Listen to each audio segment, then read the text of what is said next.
Good, happy Saturday morning, December 18, 2021. I'm Riley King, and welcome to this Saturday morning edition of the Riley King Newscast, right here on the Riley King Network. We have a lot of news to get to this Saturday morning, so let's get started right now.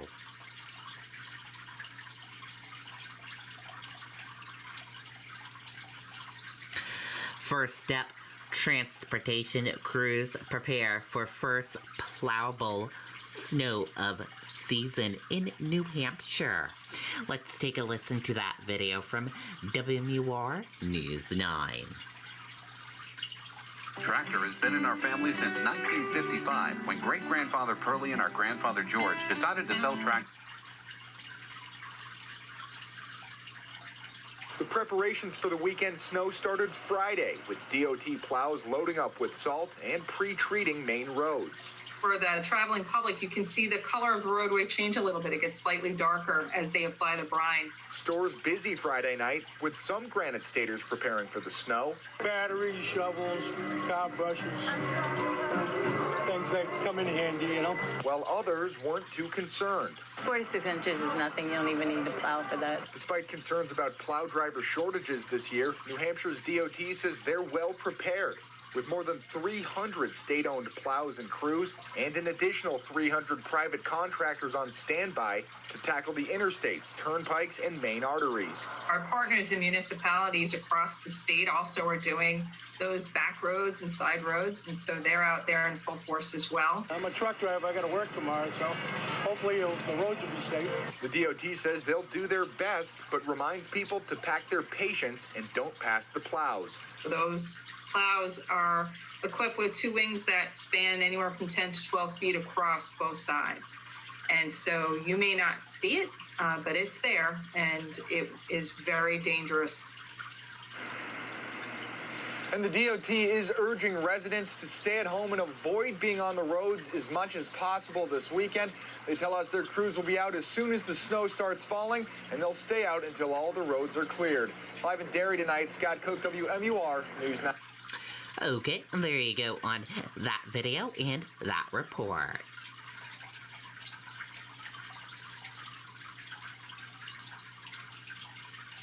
Eight more COVID-19 deaths announced in New Hampshire. Let's take a listen to that video from WMUR News 9.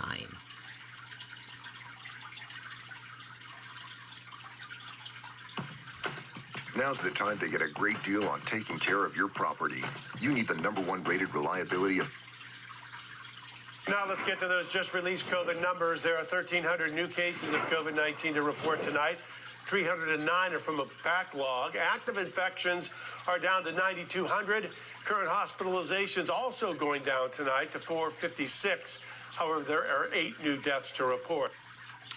Okay, there you go on that video and that report.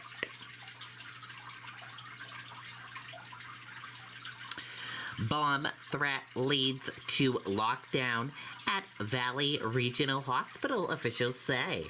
Let's take a listen to that video from WMUR News 9. Tractor has been in our family since 1955, when great-grandfather Pearlie and our grandfather George decided to sell tractors out of...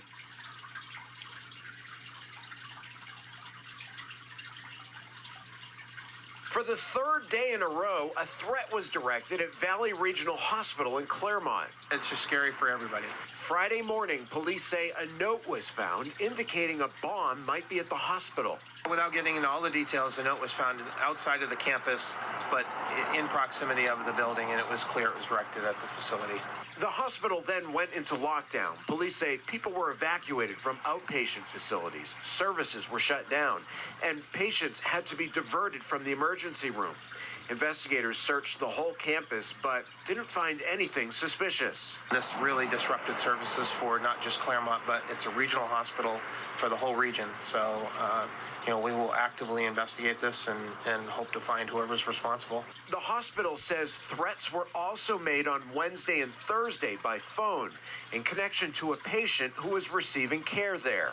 We have no indication that it's connected. Police Chief Mark Chase hopeful they'll get to the bottom of both incidents quickly. Even if you're not coming up here today, you hear about it, and it's now you second guess. And we have a safe community, and I want to keep it safe. And so it's concerning. If you have any information about any of the threats made towards Valley Regional Hospital, call Claremont Police. In Claremont, Mike Cronin, WMUR News. Okay, and there you go on that video and that report. Timberland teacher accused of sexually assault has been investigated before. Let's take a listen to that video from WMUR News 9.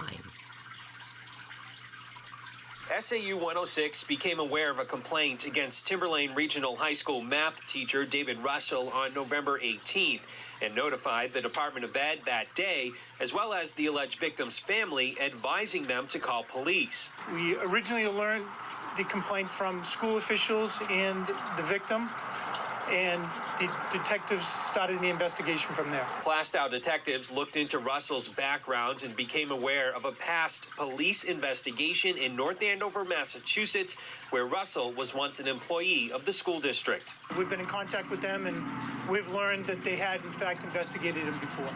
And nothing criminal came out of it?